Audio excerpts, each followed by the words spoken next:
Dans l'assemblée des saints, assoiffé je me tiens, que ton onction descende sur moi. Conscient que mon destin est dans le creux de ta main, que ton onction descende sur moi. Je suis disposé, assoiffé, que ton onction descende sur moi. Je suis disposé, assoiffé, que ton onction descende sur moi.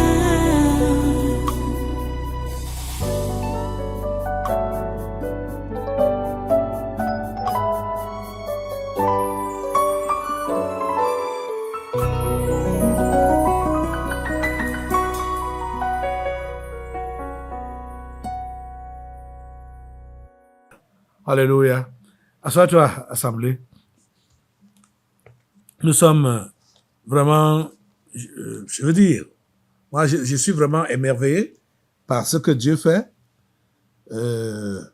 Voilà, comme on a mélangé tous les sujets, mais bon, tout ça là, ça vaut la peine. Ça a valu la peine qu'on puisse mélanger tout ça comme ça, parce que ce sont les mêmes gens. Ce sont les mêmes gens qui sont en train de vouloir déranger, nuire à la paix et à la sérénité. Je parle de la vraie paix. À la paix et à la sérénité du Cameroun, et surtout au salut des Camerounais et au salut des Africains, ainsi que les quelques simples qui sont partout là-bas dans le monde. Vraiment, nous sommes reconnaissants à Dieu pour ce qu'il fait. Donc, voilà, autre chose, je crois, comme il y avait, c'était deux sujets en un, je crois que le deuxième volet qui concerne ces expulsés, ces immigrants expulsés des États-Unis, je pense que nous devons, lève-toi assemblée, nous devons demander à Dieu que ces gens-là ne restent pas dans notre nation. Ils ne doivent pas. C'est la tentation, la pure tentation. On expulse des homosexuels pour que on leur donne le droit d'asile au Cameroun. C'est comme si on protégeait l'homosexualité. Ils doivent rentrer chez eux. Ils doivent rentrer chez eux ou chercher un autre pays. Déjà, voilà, vous voyez qu'il y a le flou au niveau de l'argent qu'on a dit qu'on donne. Même comme ça donne même une mauvaise image du Cameroun. Comme si la vie de ces gens-là était monnayée. Qu'on fait quoi même avec... Ils servent même à quoi? Ces gens-là qu'on a expulsés, ils servent à quoi? Ce sont des inutiles. Ce sont des inutiles, des homosexuels. Ils servent à quoi? Ils servent à quoi? Donc, prions Dieu qu'il puisse, qu'on les renvoie chez eux. Ils ne restent pas au Cameroun. Ils ne restent pas au Cameroun. Envoie le feu sur tous ces immigrants expulsés qui sont venus ici au Cameroun. Envoie le feu sur eux, au nom de Jésus. On les chasse. Chassez-les au nom de Jésus. Par le feu de Dieu. Même si ces traîtres du gouvernement camerounais veulent les protéger ou les garder ici, ils ne restent pas ici. Chassez-les avec le feu. Chassez-les. Avec le feu de Dieu. Qu'ils partent par le feu de Dieu. Nous, j'ai le feu de Dieu sur tous ces immigrants maléfiques. Jésus. Le feu de Dieu les calcine. Le feu de Dieu les calcine. Le feu de Dieu les expulse. Ils partent chez eux. Ils rentrent chez eux. Ils rentrent chez eux. Au nom de Jésus, ils rentrent chez eux. Merci Père Saint d'écouter notre prière. Au nom puissant de Jésus, nous avons prié. Amen. Amen. Voilà, sois-toi, cher ami. Nous allons maintenant passer à un autre sujet. Oh, enfin. Le petit tronçon qu'il fallait bitumer ou réaménager là-bas de l'autre côté, à Yaoundé deuxième, le tronçon entre les feux de Madagascar, donc marché Madagascar, au carrefour là, et jusqu'à l'entrée de la Cité Verte.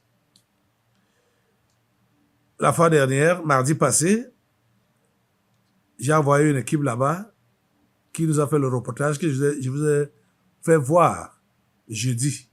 Et il était question que le samedi, le travail devait être livré. Ils sont encore repartis, donc hier, et ils nous ont apporté ces images et fait ce reportage. Regardez et écoutez. Camerounaises, Camerounais, que le Seigneur vous bénisse. À la suite de notre première mission d'inspection sur le site, nous voici de retour dans l'arrondissement de Yaoundé 2e pour le suivi évaluation finale du chantier de réhabilitation de l'axe routier Feu Madagascar, Kansik, Cité Verte.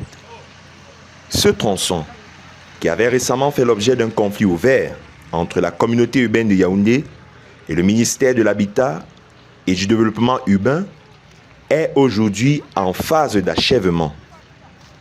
Il convient de rappeler que, dans le cadre d'une procédure d'urgence, la société Arabe Contractor a été mobilisée sur instruction express de Madame la ministre Célestine Ketchakoutes. Après de vives oppositions venant de la communauté urbaine de Yaoundé depuis le vendredi 20 mars 2026, l'entreprise adjudicataire a effectivement pris ses quartiers le mardi 24 mars 2026 pour le démarrage effectif et sans interruption des opérations. Conformément au planning d'exécution présenté par la direction technique d'Arabe Contractor, la livraison de l'ouvrage était projetée pour ce samedi sur le terrain. En ce samedi 28 mars 2026, les opérations se sont concentrées sur la mise en œuvre de la couche de roulement, précisément la pose du béton bitumeux sur le linéaire restant. Malgré les intempéries survenues dans l'après-midi, la mobilisation des équipes est restée optimale pour garantir le respect des délais contractuels. D'abord, au niveau des travaux d'assainissement et d'aménagement, les équipes de génie civil, appuyées par les ferrailleurs, ont procédé aux travaux de finition des bordures et au coulage des trottoirs. Sur la chaussée, un impressionnant dispositif humain et matériel a été déployé. Les ingénieurs géotechniciens, les brigades topographiques, le personnel d'exécution ont coordonné le déploiement du parc d'engins lourds, le finisher, les compacteurs, le premier à cylindre lisse et le deuxième à pneus, ainsi que les répandeuses de liants hydrocarbonés. À la tombée de la nuit, le travail s'est poursuivi en régime de travail nocturne. Les chefs d'équipe se sont montrés très rassurants quant à l'achèvement du bitumage. Ce samedi 28 mars 2026, n'excluant pas des prolongations jusqu'à minuit s'il y a lieu, pour finaliser le coulage et la pose du béton bitumeux.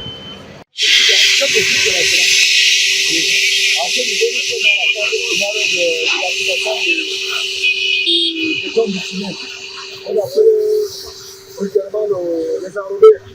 Donc, il faut juste 2 camions pour boucler l'axe principal qui va du Feu Madagascar jusqu'à la Cité Verte. Et à partir de demain, on va commencer les finitions pour le trottoir et tout le reste des travaux qui restent. D'ici ce soir, on aura bouclé avec... Cette fois, nous allons boucler avec le béton bitumé et nous allons ouvrir la route. Sinon, on espère que les livraisons seront fiers et la situation sera la meilleure. Ce sera le cas. Merci, que Dieu vous bénisse. Merci aussi, mesdames. Comme fait majeur, le dispositif de balissage et de déviation, constitué de buts en béton au niveau de Feu Madagascar, a déjà été levé. Selon les assurances de la maîtrise d'œuvre via un chef d'équipe. Le tronçon sera ouvert à la circulation dès ce soir. Alors, d'ici ce soir, on aura bouclé avec... Cette fois, nous allons boucler avec le béton bitumen et nous allons ouvrir la route. Sinon, on espère que les riverains seront fiers et la situation sera légère. Ce sera le cas. Merci, que Dieu vous bénisse. Merci aussi, Méa. Le parachèvement des trottoirs est programmé pour ce dimanche 29 mars 2026, au plus tard lundi 30 mars 2026. Ainsi, la réception technique de l'ouvrage par le maître d'ouvrage, le ministère de l'Habitat et du Développement urbain, devrait intervenir en début de semaine, au plus tard, le mardi 31 mars 2026. En attendant cette réception officielle, les populations riveraines et les usagers de la route saluent d'ores et déjà la célérité de l'intervention de la société Arabe Contractor. Ouais, c'est le vrai travail. C'est pas les pètes que les gens habitent.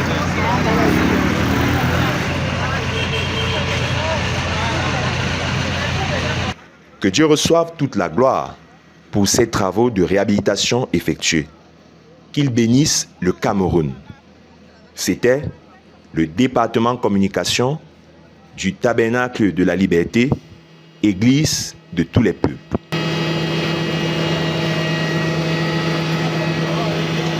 Vous avez vu que le travail a été fait. Il a fallu qu'on vienne arracher les millions dans la bouche de Luc Messia Tangana. On lui a arraché ça, hein?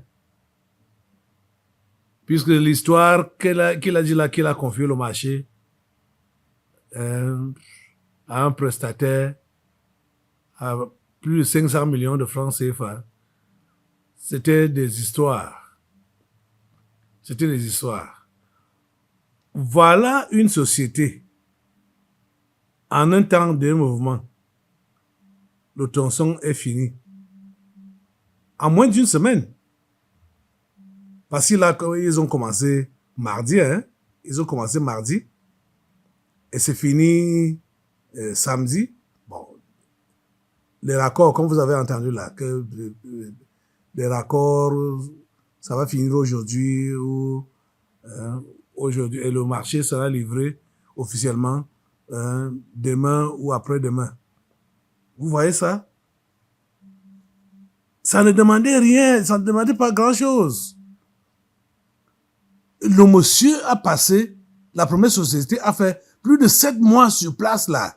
Plus de 7 mois. Hey Seigneur, ta grâce et ta miséricorde. C'est comme ça qu'ils sont, ces gens.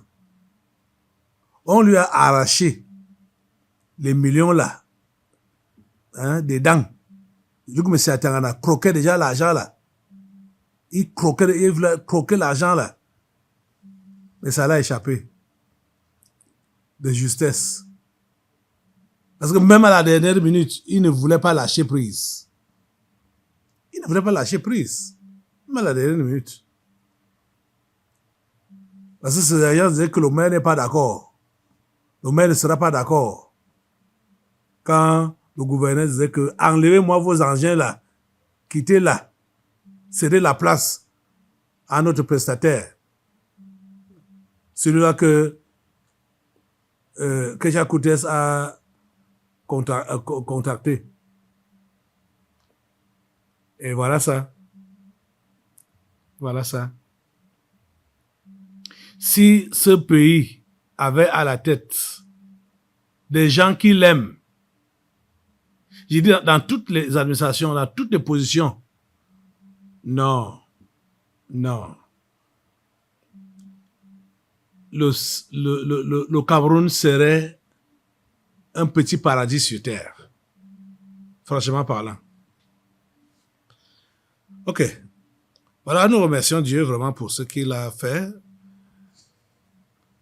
Et nous croyons que Dieu permettra que de bonnes personnes soient à la place qu'il faut dans les prochains jours.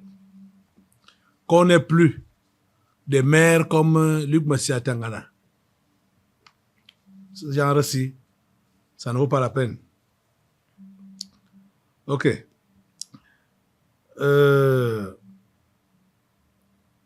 Nous avons parlé, c'était quand? C'était jeudi, hein? Jeudi, je crois. Nous avons parlé, jeudi, on parlait de Kavaï Yege Djibril. On a des éclaircies. On a des éclaircies aujourd'hui par rapport à leurs privilèges, les privilèges de ces gens-là. Nyad Jifenji, comme Kavaï Yege Djibril.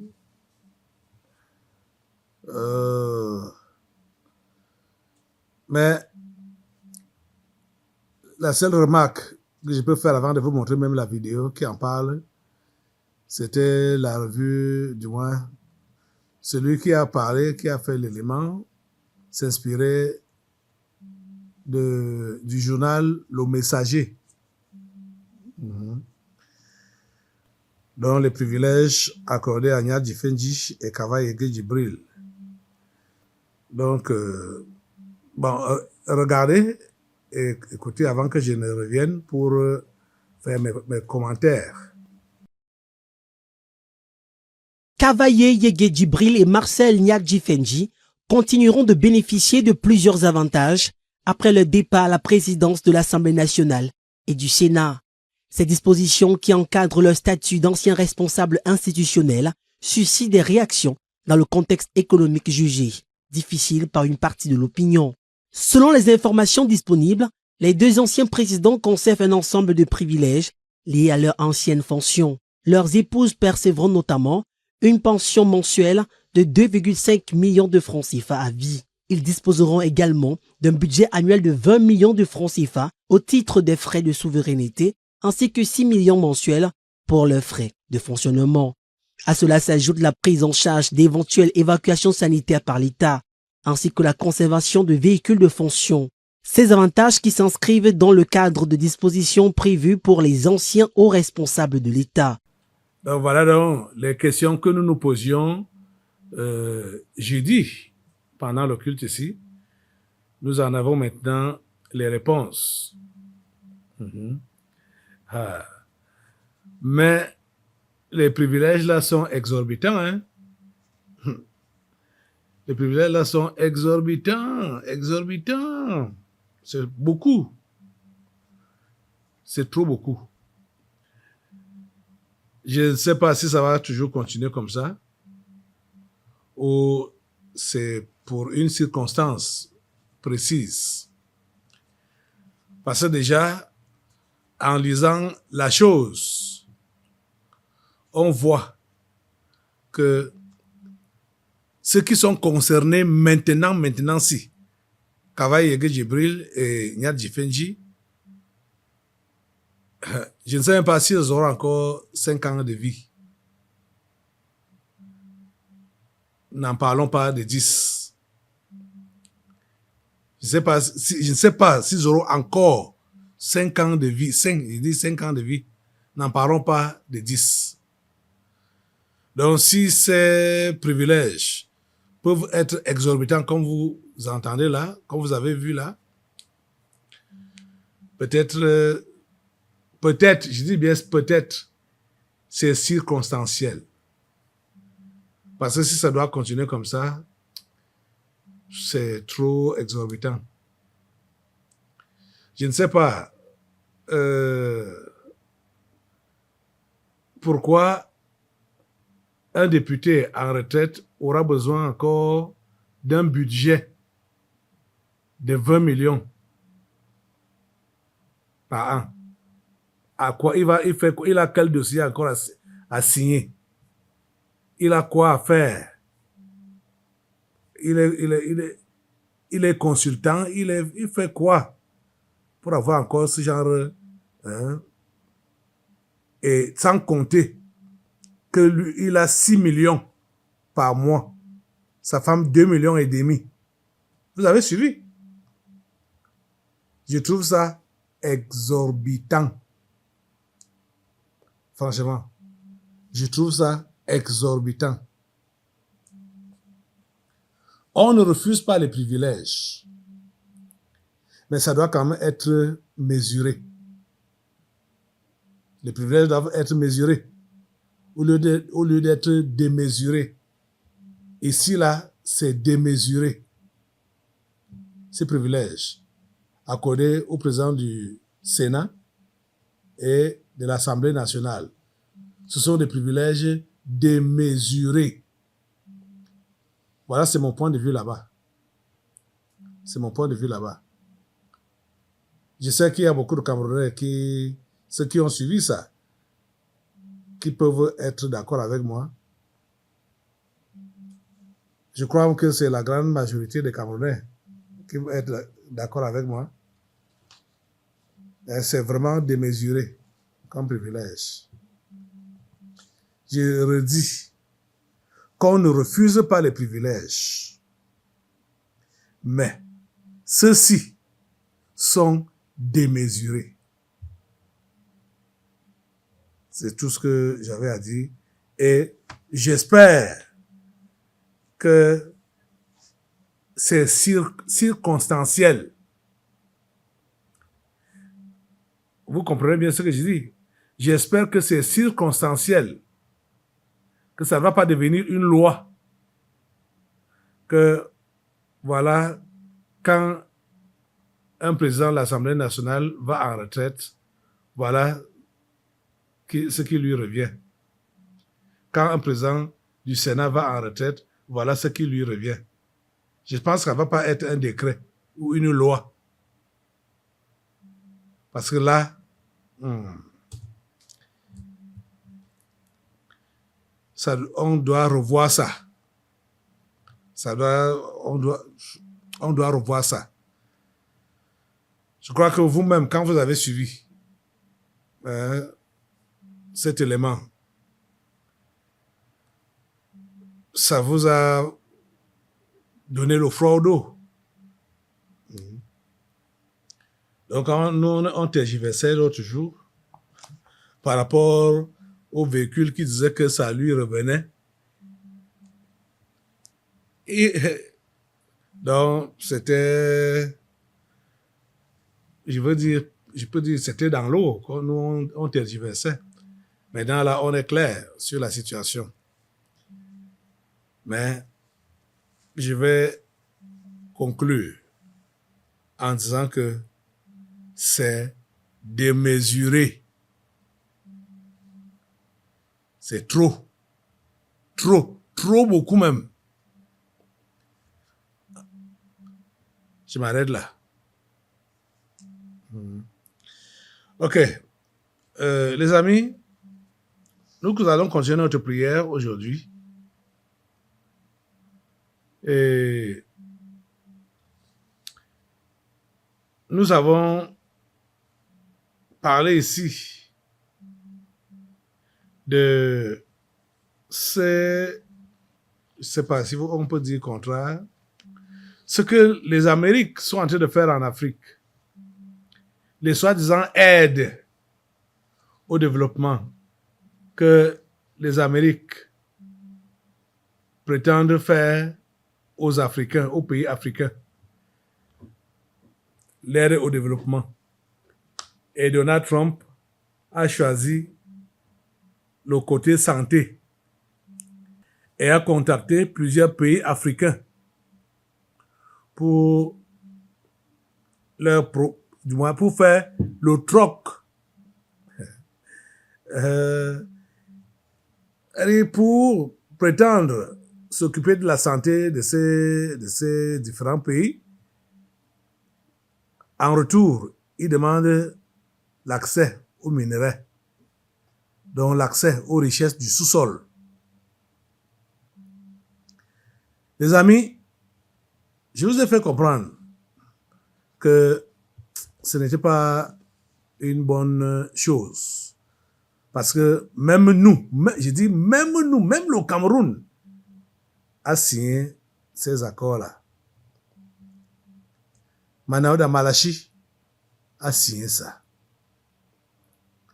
Et vous savez que c'est tellement opaque, surtout pour le Cameroun là, tellement opaque. On ne dit pas combien Donald Trump a proposé au Cameroun et combien et qu'est-ce que le Cameroun va lui donner en retour.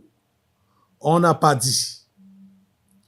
Dans d'autres pays, on a dit et on a également dit comment certains ont refusé parce qu'ils ont vu que c'était de la bouffe.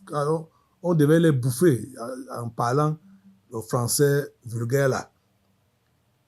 Que le pays ne gagnait rien, que le pays africain ne gagnait rien et que tout avantage était du côté des États-Unis.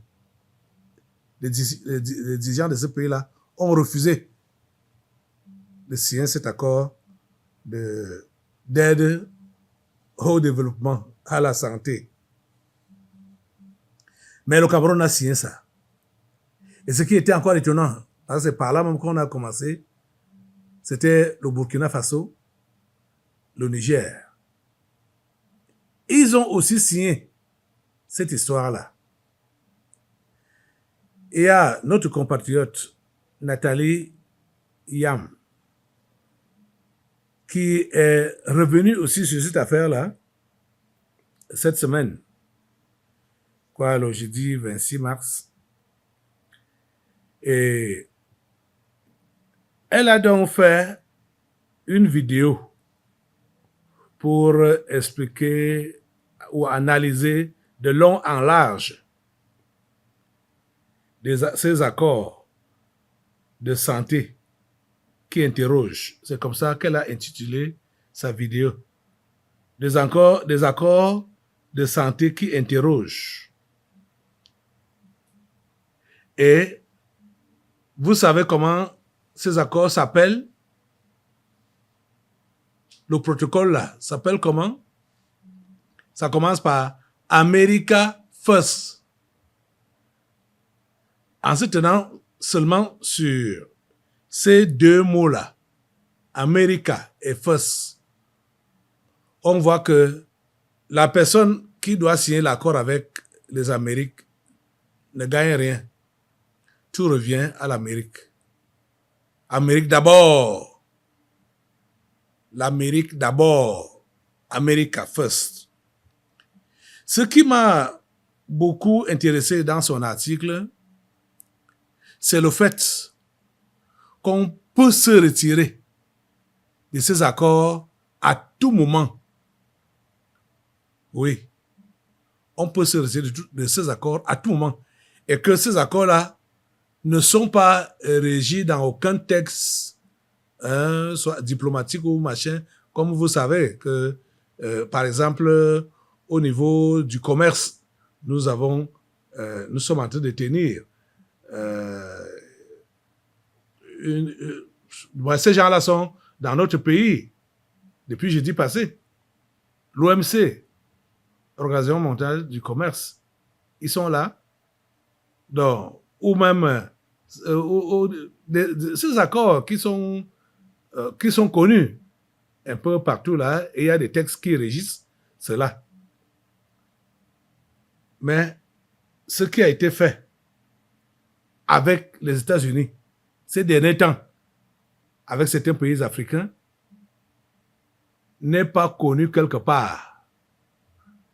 Donc c'est un truc dont on peut se retirer n'importe quand. Et c'est ça qui doit être fait. Soit se retirer purement et simplement, ou alors, comment dire, essayer de ramener que les pays concernés trouvent aussi une bonne partie. Ça ne doit pas seulement être à l'avantage des États-Unis. Les pays concernés là doivent bénéficier réellement. Donc, il est donc possible, du moins pas possible, bon, disons, faisable.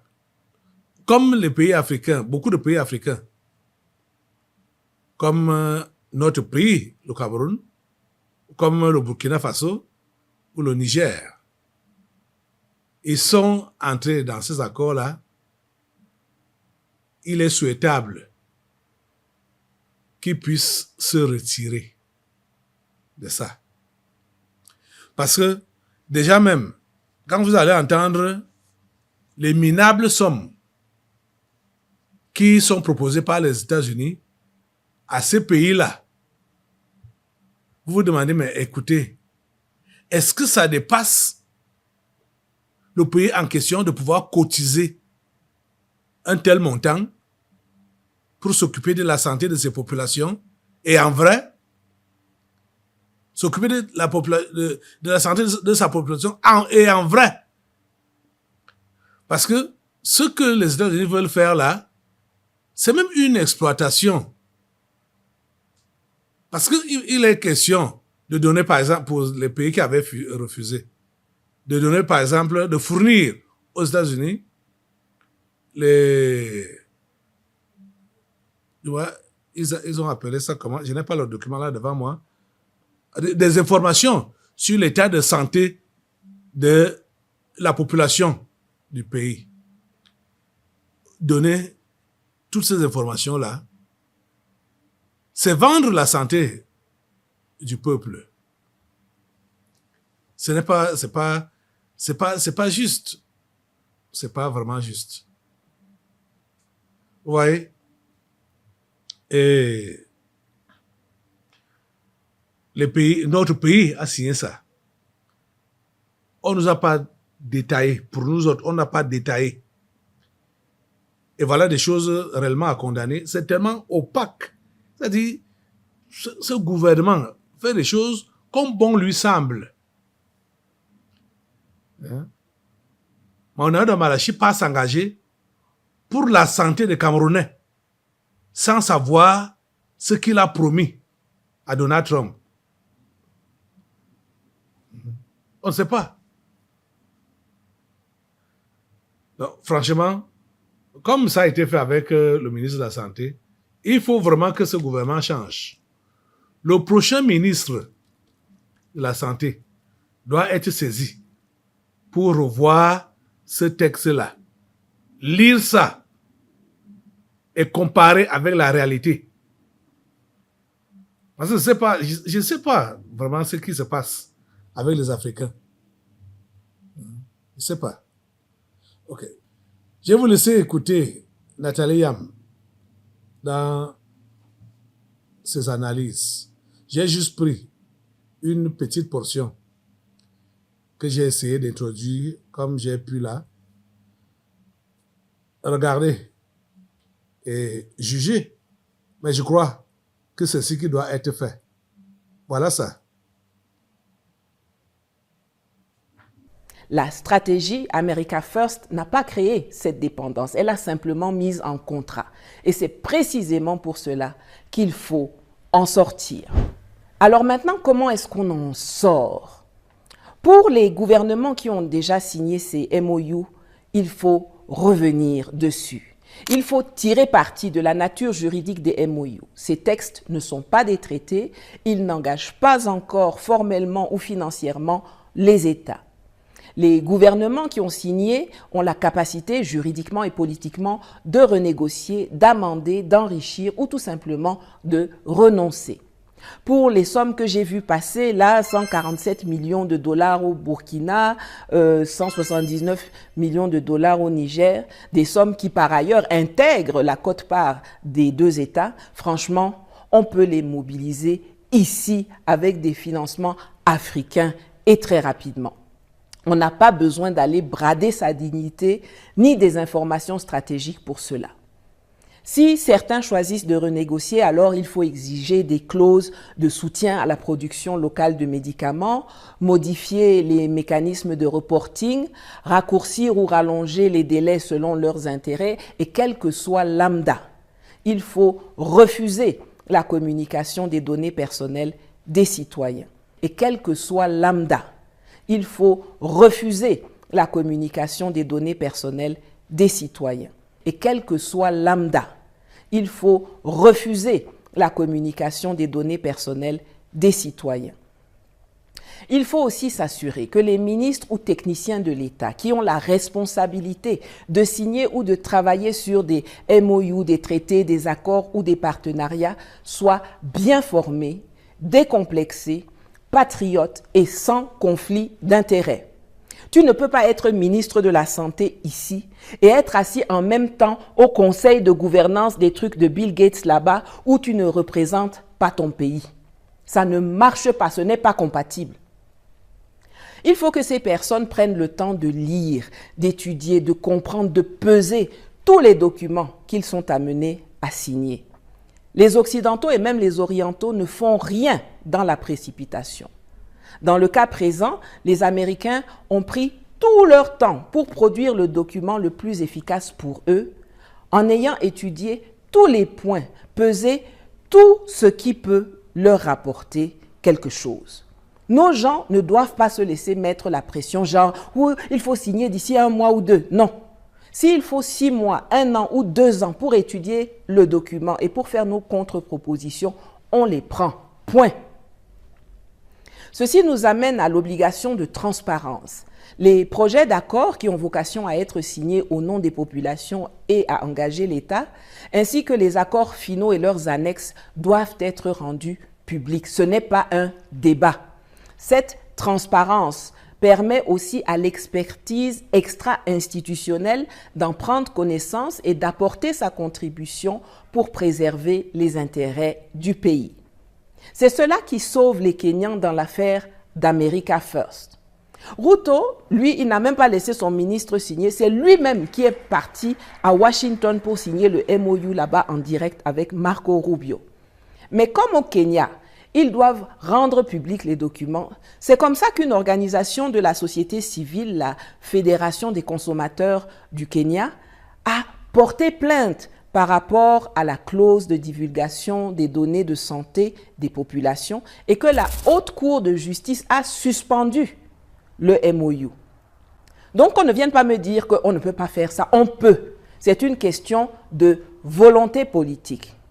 D'ailleurs, le fait que ce soit les Américains qui nous apprennent que nos propres gouvernements ont signé quelque chose est en soi un acte de domination de la part des États-Unis et de soumission communicationnelle de la part de nos États.